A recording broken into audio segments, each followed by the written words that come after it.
김큐의 경제뉴스 크리에이션. 저는 코너지기 배아량 리포터입니다. 어렵고 복잡한 경제 한 큐에 정리해 주실 김큐, 이번 주도 안녕하세요. 네, 어서 오십시오. 입추가 지났어요. 일단 절기상으론. 그러니까요. 절기가 지나는 게 무섭긴 해요. 네. 무섭다는 표현이 좀 그렇지만 신기하죠. 그러니까 아침 저녁으로 기온이 뚝 떨어져서 네. 그나마 조금 시원해졌다라는. 그나마 얘기. 조금. 예. 그러니까 이게 예전에 김영삼 전 대통령이 달게 먹은 비틀어도 새벽은 온다 그랬듯이 절기가 지나면 계절은 바뀐다 이런 생각도 드는데, 근데 이제 거의 봄하고 가을은 없고, 그래서 아침 저녁은 좀 시원해졌는데 아마도 네. 낮에는 이 뜨거운 날씨가 못해도 한 9월 중순까지 그쵸. 가지 않을까요? 이 처서 지나야 좀 시원해진다고 처서 매직이라는 말도 있잖아요. 어쨌든 그 무더위가 피크는 조금 지난 것 같아서, 오늘이 근데 말복이었잖아요. 그래서 건강 관리 잘 하시면서 오늘 이렇게 보양식들 드셨는지 모르겠는데 네. 이 무더위가 완전히 사라질 때까지 건강 관리 잘 하시라 이런 말씀 드려보죠. 네. 오늘은 무슨 얘기 할까요, 그날? 우리는 경제 얘기해야 되니까. 네네. 이 세법 개정안 논란이 계속 뜨거웠습니다. 특히 주식시장 관련된 법들에 대해서 여러 목소리들이 있거든요. 아직 결론이 안 난 상태죠, 그죠? 이거 한번 정리해 볼까요, 오늘? 1년 조금 더 됐나요? 우리가 이제 금투세 폐지라고 표현을 했습니다만 사실 네. 금투세 시행도 안 했으니까 금투세 도입 무산이라는 표현이 저는 더 맞는 것 같긴 한데요. 어쨌든 그때 벌였던 논쟁이 지금 그대로 또 네. 재현되고 있다 이렇게 보여지거든요. 그러니까 지금 세법 개정안에 주식과 관련된, 주식 투자와 관련된 개정은 크게 세 가지죠. 네. 하나는 주식 투자 후에 이익을 내면 여기에 세금을 내야 하는 주식 양도 차익 과세 대상이 있습니다. 이걸 이제 보통 대주주다라고 표현을 하는데요. 네. 연말께 단일 종목 보유액이 얼마 정도 되느냐의 기준을 세워서 이 사람들에게는 과세를 합니다. 이게 현재 50억 원이 기준인데 이걸 10억 원으로 내려서 과세 대상을 확대하겠다라는 게 이제 첫 번째고, 그렇죠. 두 번째는 주식을 사서 팔 때 부여하는 증권거래세라는 게 있습니다. 이게 0.15%인데 지금 0.20%로 올리겠다라는 내용이 들어있고요. 네. 세 번째가 이제 배당에 대한 과세를 지금은 금융소득 종합과세 대상에 포함이 되는데 이걸 거기에 포함이 되지 않게 따로 과세하겠다라는 게 배당소득 분리과세. 이렇게 해서 세 가지입니다. 세 가지 모두가 지금 논란이고요. 가장 큰 논란은 대주주 기준 확대. 그래서 이거 위주로 오늘은 좀 설명을 드릴까 합니다. 이게요, 주식 투자에서 세금 내는 대주주, 네. 그러니까 대주주들의 기준을 낮춘다는 건데 이게 가장 많이 들리는 것 같더라고요. 네네. 근데 이게 어쨌든 50억 원에서 10억 원으로 내린다는 거고, 네네. 그 과세 대상이 5천 명 정도밖에 안 된다고 하는데 왜 이 얘기가 가장 많이 나오나요? 이게 이제 50억 원 기준으로 봤을 때 2023년도에 한 5,500명 정도가 과세 대상이었다고 하죠. 더 늘어났을 수도 있고 10억 원으로 낮추면 뭐 사람은 더 확대는 되겠죠. 네. 근데 이제 우리가 어떤 제도를 시행하기 전에 여러 논쟁을 벌이는 건 굉장히 좋은 거죠. 서로 이게 맞다, 이게 맞다, 논리적으로 서로 싸우는 거는. 근데 이제 다만 설익은 결론이 시장에 먼저 알려지면서 이미 주식시장이 크게 영향을 한번 받았거든요. 이게 조금 문제다라고 말씀을 드리고, 지금 다시 이제 당정이 이런저런 논의를 하고 있다라고 전해지고 있고, 언제 어떤 내용이 나올지가 아직 확정이 안 돼 있는 상태이긴 한데, 네. 개정안 내놓기 전에 사실 시장 상황하고 여론 등을 보고서 어느 정도 마무리를 짓고 그 내용이 시장에 발표됐었으면 하는 아쉬움이 좀 남아 있는 거죠. 그러니까 세금이라는 게 세상에 좋은 세금이 있습니까? 세금 내는 사람들 입장에서는 세금은 다 싫은 거거든요. 그러니까 다 나쁜 세금이에요. 다만 이제 내가 이렇게 열심히 해서 번 돈을 정부에서 걷어가겠다고 하는데, 그래도 별말 없이 내는 세금들은 나름의 합당한, 합리적이고, 네. 그 다음에 국민 설득이 가능한 세금들이라고 봐야 되는 거죠.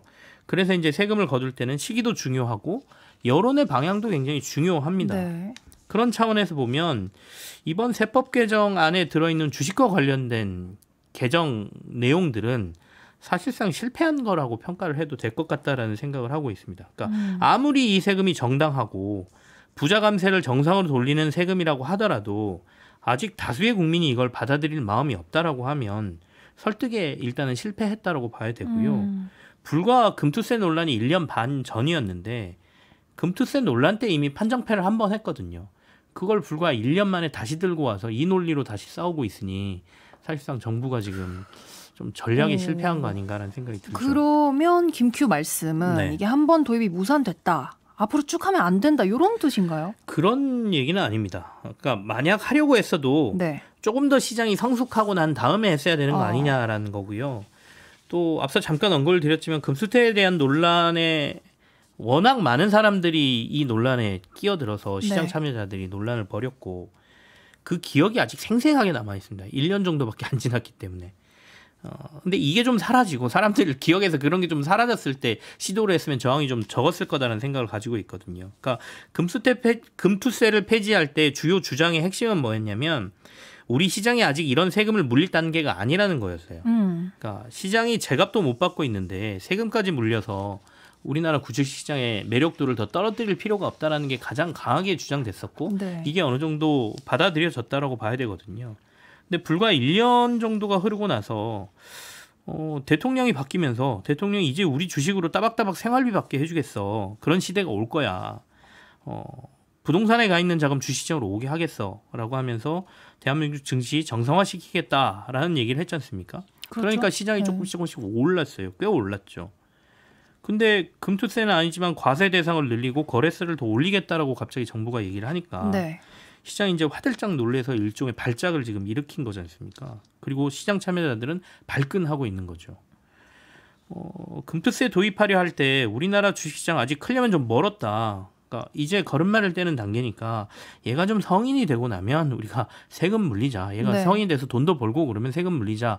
요 논리에 오케이 하고 그러면 우리 금투세 폐지할게. 도입 안 할게라고 동의를 한 건데 불과 1년쯤 지나서 이 친구가 키가 좀 많이 컸네. 나이는 초등학생이긴 하지만 덩치가 좀 커졌다고 얘 성인이야라고 세금을 물리는 거라고 비슷하게 투자자들이 느끼고 있는 것 같아요. 그래서 야, 덩치만 크다고 이게 어떻게 성인이야. 진짜로 제대로 시장이 좀 성인처럼 돈도 벌고 하면 그때쯤 도입하는 게 맞지 않겠어? 라고 시장은 지금 받아들이는 있는 것 같습니다. 그래서 아직 금투세 논란의 그 기억을 그대로 가진 그 당시에 그 시도에 대해서 굉장히 분개했던 투자자들이 진정되기도 전에 비슷한 논란이 나오니까 더 분개하고 있는 거 아닌가라는 생각이 들어요. 우리 앞에서 잠깐 얘기했는데 과세 대상이 네네. 5천여 명 정도밖에 안 된다. 네. 근데 주식을 하는 사람들 전체가 약간 이 부분에 대해서는 좀 민감하다고 할까요? 그렇습니다. 그러니까 정부나 여당이 조금 당황스러워할 수 있는 게 이 부분인 것 같아요. 그러니까 정작 과세 대상들은 그렇게 아주 숫자가 많지는 않고 그리고 과세 대상들은 도리어 좀 조용하고요. 일반 투자자들이 핏대 세워서 지금 반대를 외치고 있는 상황이거든요. 네. 그래서 당국자들은 아마도 이걸 제대로 설명하고 요거가 뭐 제대로 알려지면 이런 반발이 좀 누그러뜨릴 수 있을 거다라고 생각하시는 것 같은데 제가 보기에는 쉽지가 않아 보여요. 그러니까 왜냐하면 시대가 좀 완전히 바뀌어서 과거의 기준으로 보는 게 의미가 없어 보이는 것도 있거든요. 그러니까 우리나라의 주식 차익에 대한 비과세는 사실 역사적으로 보면 우리나라의 주식시장이 처음 만들어질 때, 그러니까 이 당시에는 주식시장의 매력도가 좀 많이 떨어지죠. 우리나라는 초기 시장인데다가 네. 그 당시에는 이자율이 굉장히 높았어요. 심지어 거의 20%대에 달하는 은행 이자가 있었거든요. 그렇죠. 그러니까 내가 위험을 감수해서 주식시장에 들어와서 20% 1년에 못 벌면 그냥 은행에 넣어놓는 게 나아요. 그러니까 사람들이 주식시장으로 안 들어오죠. 그러니 거기다 매력도를 하나 붙여준 게 주식시장에 들어와서 돈 벌으면 세금 안 거둘게라는 매력도를 붙여준 거예요. 그래야 주식시장으로 돈이 들어오고 그 돈을 기업들이 은행에서만 돈 빌려서 그다음에 예전에는 국가 주도니까 국가가 돈 막 주고 해서 기업들이 해외 나가서 일하고 이러면서 우리나라가 조금 경제가 발전했잖아요. 네. 근데 민간 자금을 활용해서 주식시장에서 자금 조달하고 해서 기업들이 돈 벌 수 있게 하는 구조를 만들기 위해서 그 당시에는 비과세를 주식시장에 그렇게 해줬던 거죠. 근데 다 비과세하면 안 되니까 그래도 조금은 거둬야지라고 네. 해서 거래세라는 걸 붙여서 거래세. 주식을 팔아서 돈을 벌든 잃든 거래세는 조금씩 내십시오라고 해서 거래세를 만든 거거든요. 네. 근데 지금 보세요. 이자가 완전히 우리가 그 금리가 뚝 떨어져서 네. 거의 저금리 제로금리 시대까지 갔었지 않습니까? 그렇죠. 그러면서 이제는 주식시장의 매력도가 올라가 있는 상태고 더군다나 20대 30대 젊은 층들이 그간 이제 저금리 시대에 내가 월급 받는 것만 가지고는 도저히 생활이 안 된다라는 걸 절감하면서 투자의 시장으로 적극적으로 뛰어들어왔잖아요. 그랬죠. 그러니까 과거에는 주식과 관련된 세금 문제라든지 여러 가지 제도가 바뀐다 그러면 네. 사람들이 관심이 별로 없었어요. 그거는 내가 가는 시장이 아니거든. 다 부자들이나 가서 이렇게 돈 버는 시장이 주식시장이지 우리하고는 관심이 없어. 그래서 정부가 예전에도 대주주와 관련된 과세 기준을 바꾸기도 했고요. 이게 늘어났다 내려갔다 뭐 이런 것들이 좀 있었거든요. 네. 그럼에도 불구하고 시장이 큰 이슈가 안 됐던 거는 그만큼 관심이 없었던 거예요. 근데 이제는 나하고 직접적인 관심이 있는 일이 됐어요. 주식시장은. 모든 사람들이 20대나 특히 30대 젊은 층들은 그래서 동학개미다 서학개미다 이런 친구들이 생겨나고 용어도 만들어진 거지 않습니까? 네. 그러니까 이제는 예전에 우리가 부동산 시장에 뭐 제도 개편된다 정부가 규제한다 이런 얘기 나오면 막 언론에서 엄청나게 다루고 사람들이 다들 화들짝 놀라는 것처럼 네. 주식시장 역시도 제도가 조금만 바뀌어도 굉장한 반발이라든지 여론이 강하게 형성되는 시기에 와 있기 때문에 과거처럼 잘 설득하면 넘어갈 거다 이렇게 생각하면 약간 오산이다. 그리고 두 번째 도리어 거래세나 이런 부분에 대해서는 아까도 제가 말씀드렸지만 사실은 주식 투자해서 돈을 벌지도 않았는데 내가 팔 때 돈 내라 그러는 거잖아요. 세금 내라 그러는 거잖아요. 네. 그래서 이건 없어져야 될 세금이다라고 보고 있는데 이건 또 세율을 올린다 그러고 이미 폐지하겠다고 한 거는 어떻게든 세금 걷기 위해서 대주주 과세 범위 넓혀가지고 하겠다 그러고 대주주한테 과세하게 되면 이거를 연말에 막 사람들이 엄청 팔아가지고 시장이 막 크게 흔들릴 거다 빠질 거다라는 스토리에 사람들이 동감을 하고 막 이러니까 여론을 돌리기가 쉽지 않은 상황인 것처럼 보여집니다. 거래세랑 분리과세도 얘기해 볼까요? 방금 전에 거래세는 제가 조금 말씀을 드렸는데 네. 사실은 이제 금투세를 도입할 때 업계하고 굉장히 얘기를 많이 하고 장기간에 걸쳐서 여야가 합의해서 금투세를 도입하자라고 했던 건데 네. 시장 상황이 안 좋으니까 이걸 유예를 하다가 본격적으로 도입하려는데 아까 제가 말씀드린 것처럼 상황이 바뀐 거죠.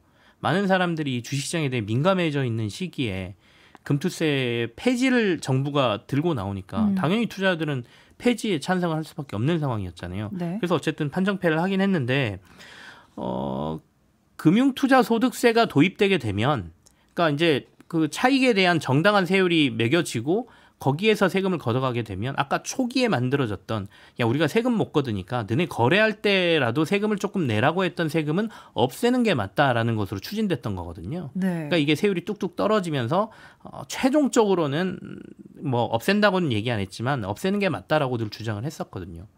근데 이걸 다시 되돌리는 거니까 사람들 입장에서는 이거는 좋은 세금이 아니다. 근데 굳이 이걸 왜 더 거두려고 하느냐라는 거고요. 또 하나는 주식시장이 활성화되면 거래세는 당연히 늘어납니다. 많은 사람들이 참여하고 사고팔고 많이 하면 아까 돈 벌든 못 벌든 다 세금 걷는다고 그렇죠. 그랬잖아요.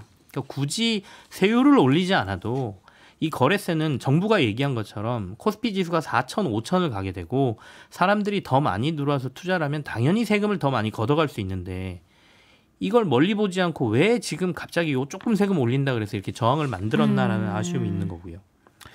분리과세는 도입 자체로는 되게 의미가 있습니다. 그러니까 두 가지 때문에 하는 거거든요.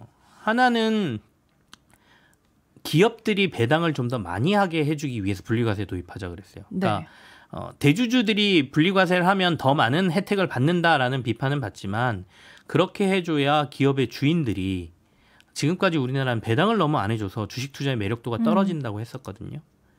근데 이 사람들도 배당을 많이 했을 때 자신들이 세금 안 내고 뭔가 이익을 많이 가져갈 수 있다라고 하면 우리나라 기업들도 이제 배당을 많이 하는 쪽으로 돌아설 거야라고 해서 매력도를 올려주기 위한 방안 하나. 네. 두 번째는 실제로 내가 주식 투자해서 배당 받을 때 세금을 과도하게 내지 않게 하기 위해서 그렇게 되면 내가 배당으로 좀 많은 소익을 벌더라도 아까 뭐 대통령이 얘기한 것처럼 주식 투자처럼 그러니까 부동산처럼 주식으로도 따박따박 돈을 벌 수 있게 해주겠어요라는 거하고 맞아떨어지거든요. 네. 시세 차익은 사실 어떻게 될지 모르니까 안정적인 배당에 투자해서 따박따박 벌 수 있게 어느 정도의 수준을 맞춰주겠다는 차원에서 시도가 된 거라 분리과세가 도입되는 건 의미가 있는데 당초에 논의됐던 것보다 세율이 올라갔어요. 구간도 그렇고 그러다 보니 시장에서 기대한 거에 못 미치는 지금 분리과세 제도가 도입되는 거잖아요. 네. 그러니까 시장에서도 여기에 대한 실망감이 나오는 거죠. 그러니까 아까 얘기했던 총 세 가지가 하나는 바라지 않는 대주주에 대한 부분이 확대되는 거. 그다음에 거래세는 굳이 안 올려도 될 것 같은데 올린다 그러고 배당소득 분리과세는 기대했던 것보다 기대에 못 미치고 네. 이러니 종합 선물 세트 3개가 다 마음에 안 드는 거잖아요. 그러니까 지금 시장에서는 이러면 정부가 당초에 얘기했던 방향하고 완전히 틀어지는 건데 그래가지고 우리가 대통령이 얘기한 것처럼 코스피가 이제 막 조금 오르려고 하는데 뭐 4천, 5천 갈 수 있겠어? 라는 실망감을 시장에서 확 표현했고 거기에 화들짝 놀라서 정부는 우리 다시 검토해볼게 라고 돌아섰는데 이걸 과연 어떻게 내놓을지가 조금 궁금해지는 거죠. 이렇게 되면 연말에 뭐 다 던질 거다 이런 이야기에 대해서는 어떻게 보세요? 사실은 네. 조금 과장된 면도 있습니다. 분명히 그 시기가 되면 네. 과세를 피하기 위해서 대주주에 해당되는 사람들이 실제로 지분을 팔아요. 네. 파는 거는 과세 기준이 아까 50억이었잖아요. 네. 그러면 주식은 시세가 바뀌니까 이게 갑자기 연말에 시장이 좋아져가지고 확 올라버리면 내가 한 48억, 47억 정도 갖고 있었는데 정말 큰 돈이죠. 근데 그게 갑자기 50억이 넘어서 돈을 엄청 내야 되면 당연히 그것보다는 내가 차라리 조금 손해보더라도 지금 파는 게 낫다라고 판단하는 거잖아요. 그래서 실제로 지분율을 기준보다 더 많이 팔아서 시장의 변동성이 막 있거든요. 근데 좋은 주식이면 다시 연초돼가지고 다시 또 그걸 삽니다. 그러니까 시장이 다시 떨어졌던 것만큼 약간 반등하는 경우는 나오는데 네.